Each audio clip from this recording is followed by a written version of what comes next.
take a look at this tournament first. I'll go over the vampire counts, of course. I can't wait. So, zombies deployed up front by Evenstar. Graveguard with great weapons deployed behind them.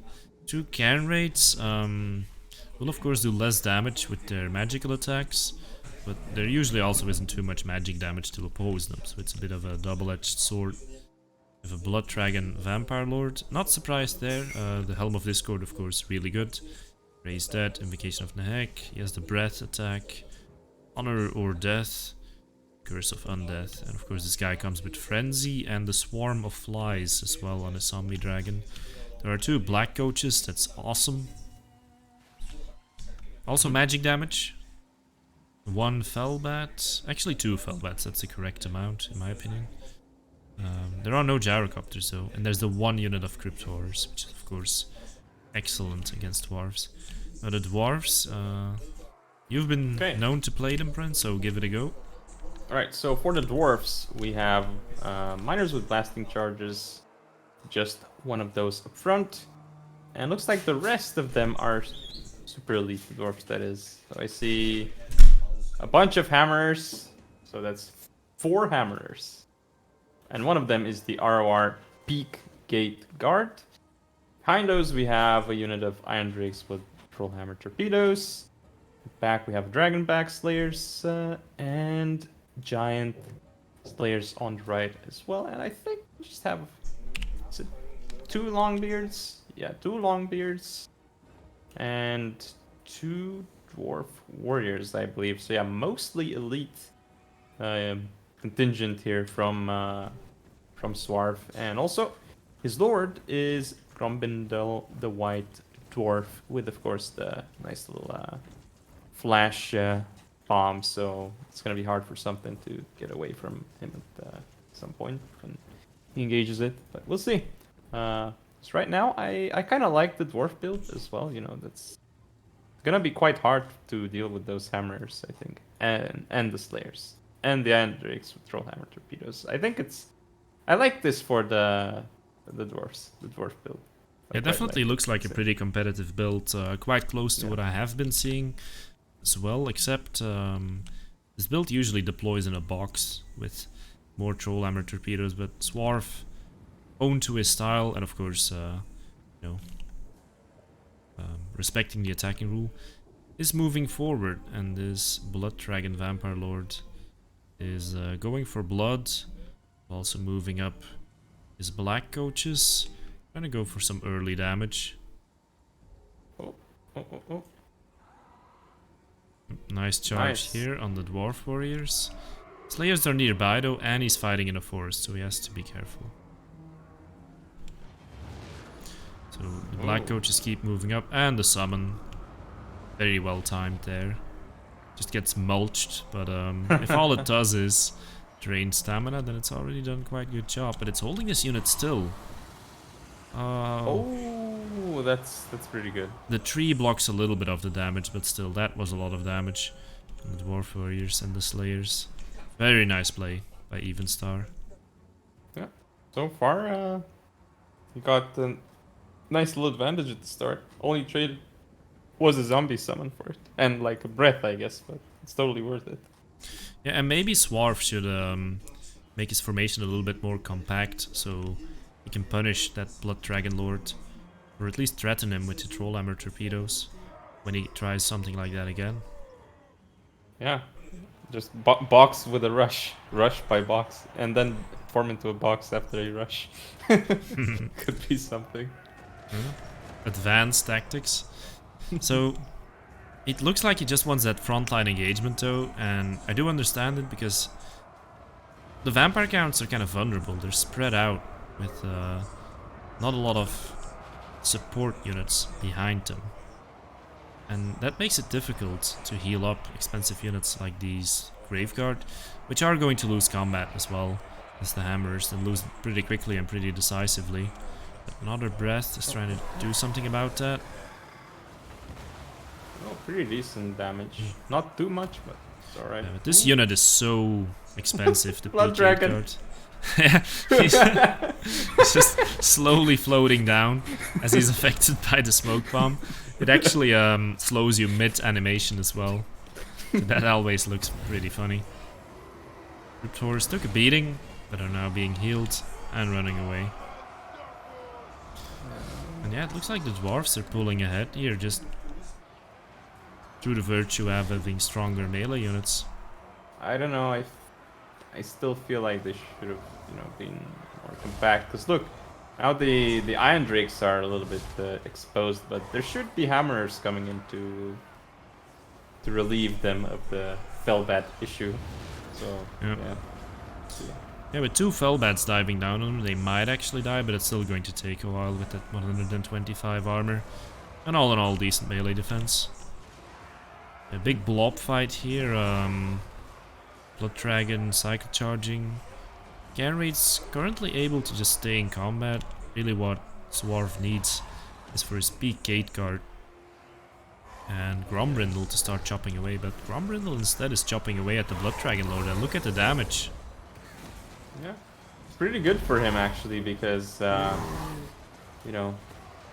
Dragon doesn't want to be there, especially hit in the back by Dragonbite Slayers. So yeah, shouldn't be there. So Nope, he's fighting pulling out. with the dragon in the forest too. So Yeah, that's another reason he was taking such a beating there. yeah. Very nice job by Grombrindle. The Black Coach is now in his face, and these Black Coaches, do they have their buffs active? Yeah. Do you know how the Black Coaches work, Prince? No. No. So, basically, they have 3 buffs, but they're not active at the start of the battle. As they spend more time in battle, the buffs become permanent. So they activate and they become permanent. The first one is Black Sights, gives them more charge bonus and speed. Second one gives them fire damage and plus 50% armor piercing damage. And the last one is Black Nimbus, giving them 44% damage resistance and Strider. So they're very unique and cool unit that becomes stronger as it spends time in combat. That's cool. You can see they're just doing a lot of damage to these dwarves, even though they're, magic damage units. This is the issue with like spreading out so much with the dwarves, because Yeah. just one unit at a time being chopped up by the vampires. Mm-hmm. There's little engagements in different places, and also like some zombies were fighting hammers at the start. I noticed, so like it's kind of a weird engagement. You don't want that, while we could be chopping up some grave guards or something. Yeah, Evenstar, it looked like he was taking some losses to his infantry early on, but managed to do quite a bit of damage with his Blood Dragon Lord. And do a lot with Black Coaches as well, so in the end he somewhat poor infantry trades in some of the fights. They didn't end up mattering that much, and it looks like he's just brought the dwarves to a point of no return. He's able to just pick them apart now. Yeah. Crypt Horror is still alive, Black Coach is still there, even the Vampire Lord's alive, so... Yeah. The Iron Drakes, they were not really able to do their thing this game, because they were just annoyed by bats and stuff. Now they're getting some shots at least. Yep. Those guys are just... like, they will hang on to a sliver of health and still shoot those freaking missiles right at your face. It's their trademark. But yeah, it looks like the Black Coach is on them. Rest in peace, Dwarf, says Amov. Yeah, rest in peace, indeed. Soarve had a decent build there. I don't want to encourage boxing, but I think keeping a tighter formation there would have indeed helped more. Because when you think about it, they're not just going to push through a compact formation of dwarves, right? Not with this army. Yeah. But you can't just grind it down. They'll do a lot. The Dragon Breaths will do a lot. But yeah, the real issue, I think, was the Black Coach just cruising around, getting a lot of charges off, and all of their buffs, of course. Evenstar, 1-0 up. Yeah, and some grave guards. So basically what I saw happening on one flank is zombies were engaging the hammers from the front, and the grave guards went around them and hit the hammers in the back. Yeah, It's on the pretty funny. dwarf right flank. That's Yeah, correct. yes, Yeah, I yeah, saw that as yeah, well. yeah. It looked to me at first like the Graveguard weren't getting their charge properly, but of course Graveguard are not very dependent on charging. Their charge is pretty awful. They're more of a grindy unit that doesn't want to absorb a charge as much as it wants to just get into combat and stay there without taking a charge. Evenstar now going for the Tomb Kings and Norska. Soarve responding with Tomb Kings. Evenstar takes Norska, so we won't see a bone giant mirror. Yeah, the map is another uncommon one. It's Plaque of Sotek. 3 times Trollhammers would have soloed this entire army, says Amove. Yeah, that's kind of the build that I expect to see most of the time, like Iron Drakes. Iron Drakes and Iron... No, Troll... These dwarves with their stupid unit names. Iron Trolls. Hammerers? Iron Trolls, yeah, we'd have Stone Trolls, now we need Iron Trolls. That will be even better. Yeah, and like dwarfs with their own trolls. Yeah. Maybe the Chaos Dwarfs. Iron Trolls. Yeah, that makes sense for them, you know, because they do like iron. 4 hammers is a lot, yeah, it is a lot. So usually when you take that, you will deploy in a box. And probably use Rune Lord to buff them up even harder. Or Grombrindle with his smoke bomb. Keep stuff engaged with them. Or runes to slow stuff that's trying to cycle charge and then shoot stuff with the troll hammers as it's going in and out. It's a build that I've seen a few times, not really thought about how to counter it too much yet. But I think it's pretty nasty. It's a good build, Soarve brought. I'm not dwarf expert, but he just didn't use it. Oh, it would have been good, you know. So Trolls that are short like dwarves. Or dwarves the size of trolls. Wouldn't that make them giants? Giant dwarfs. I remember I was on this forum and there was this guy, I don't remember his nickname exactly, but it was some dwarf name. Okay. And then the 6-foot tall dwarf. So his character was basically a dwarf who was taller than most humans. I thought it was pretty cool. It is cool. Oh. I'll be back in 2 minutes. Okay. The mental image of dwarves the size of trolls terrifies me. Oh my god. Imagine that.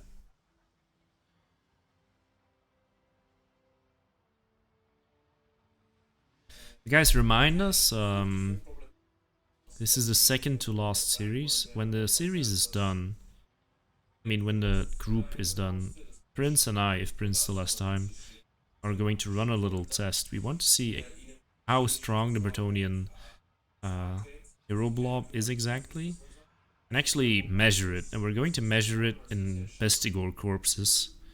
So we're going to see how many Bestigors the Bretonnian hero blob can kill. So the hero blob will consist of the Fae and Gotrek, and then either the Paladin or Felix, whichever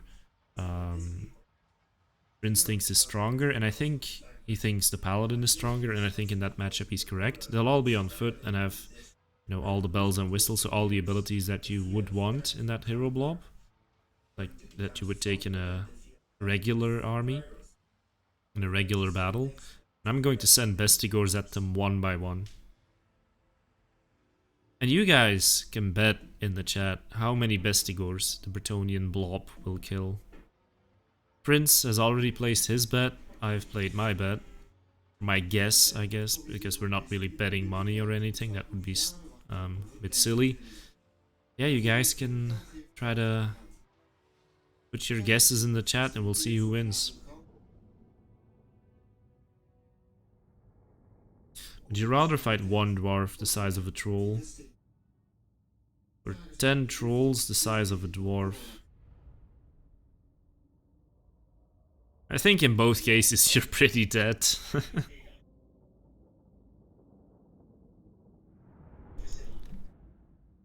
Yeah, And neither sounds very good to me. Lack of Sotek, here we go. So Satsuma, congratulations on making it into the playoffs.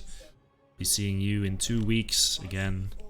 Maybe next week already if you decide to be the co-caster once again. And the lizard maps, one thing you gotta say for them is that they are some of the prettiest maps in the game.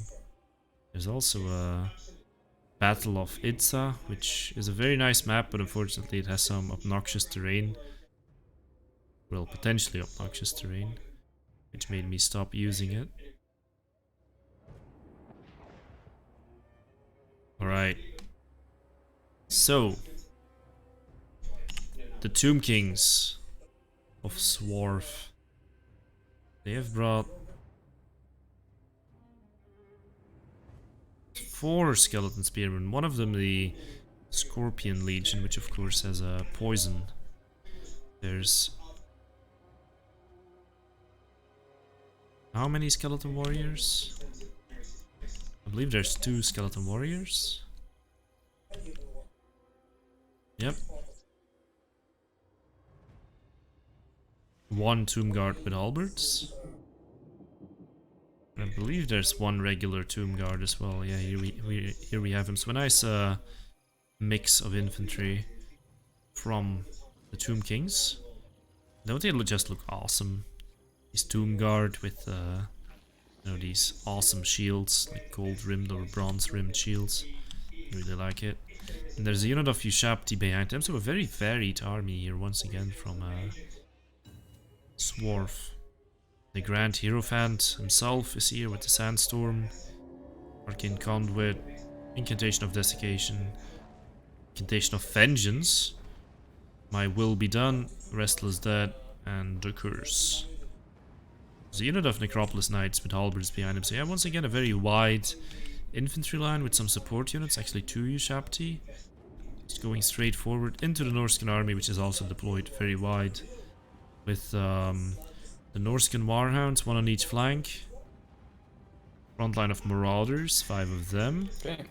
Lots of Skin Wolves. Hello, welcome back, Prince. Thank you. And Wulfric, the Wanderer, with the Sea Fang, big surprise, Hunter of Champions. He also has the Standard Eye, and then a Marauder Chariot.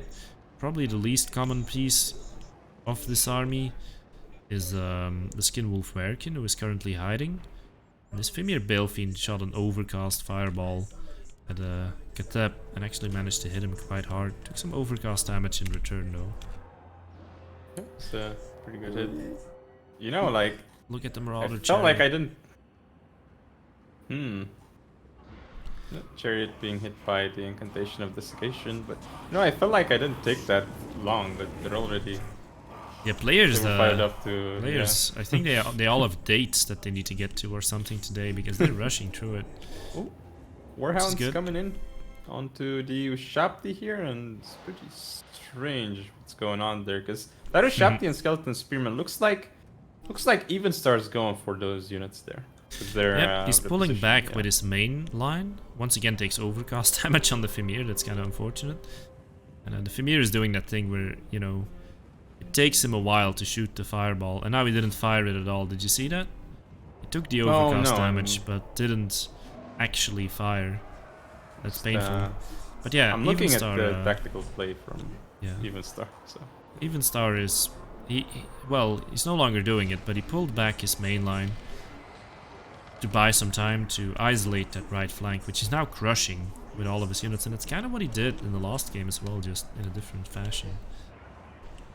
Yeah, it's I like it, but this time, oh, there's a nice burning head, but actually didn't really seem to kill a lot of Nordskins. Let's see though. It's coming out to hit this. Bring the Tomb Guard. The Tomb Guard. The boat hits the Tomb Guard, and I see the Skeleton Warriors and the Tomb Guard and the Halberd Tomb Guard all disintegrating all at the same time, while 2 fresh units are still being brought in from that flank. Yeah, I mean, I feel like so far, you know, Evenstar's killed a lot more. With his, the center is breaking though. Then, it seems like you have 2 strong presences on the map. Yes. And one is kind of killing everything, and the other is kind of killing everything. And they'll probably butt heads here pretty soon. Here we go. The Ushabti summon right in the middle of all these units, making them turn around as the cavalry arrives. And who is this blob fight going to favor, Prince? I mean, I'm favoring the Norskins, but we will see. Let's see. How's this gonna hit? It seems the Nortons have a couple disadvantages here. I would say the Necropolis Knights and the Sphinx of Usek are stronger units than the Skin Wolves, even with the Werekin there, and Wolfric, and especially the fire damage from the Sphinx should be able to do a number on these Skin Wolves. And the Incantation of Desiccation just did a number on them as well. The stats are just so low and they're having to retreat. I mean, that's fine, I think. You're not impressed? Yeah, I'm not convinced. I think the Norskins have this. We'll see. It could be totally wrong. It's not like I played this matchup, but I think it looks fine for Norskins. Now they're gonna re-engage. Wolfric's coming back in. We'll see. There's oh, those Warhounds are routing, and there are more Ushabtis coming around. But is that a summon? I'm not sure. Is that the Ushabti summon? I have no idea. Yeah, that is. Yeah, Ooh, nice. it's Both actually coming in crumbling. again. I think that's the last Sea Fang. Oh no, yeah, it just rattled through. I just think that it's gonna come down to a fight of the Sphinx against Wolfric, and that's a fight the Sphinx should be able to win. Now Wolfric does have more support, so that might swing it in favor of the Norskins. And I have to wonder, if you take all these constructs, where are the Necrotects? You could get so much value healing these things. Like No even heals. one. Yeah, now it seems the Sphinx is gonna kind of push past this engagement. Probably should just keep fighting, and he's taking hits in the back from the Werekin, and that actually seals the deal. Yeah, there we go. So even start taking out Soarve here and with the Norskins against the Tomb Kings. Yeah, good games to Soarve. Unfortunately eliminated without a single map win, but he tried his best. Played aggressively, true to his style, did what he could, and yeah, maybe we'll see him next time.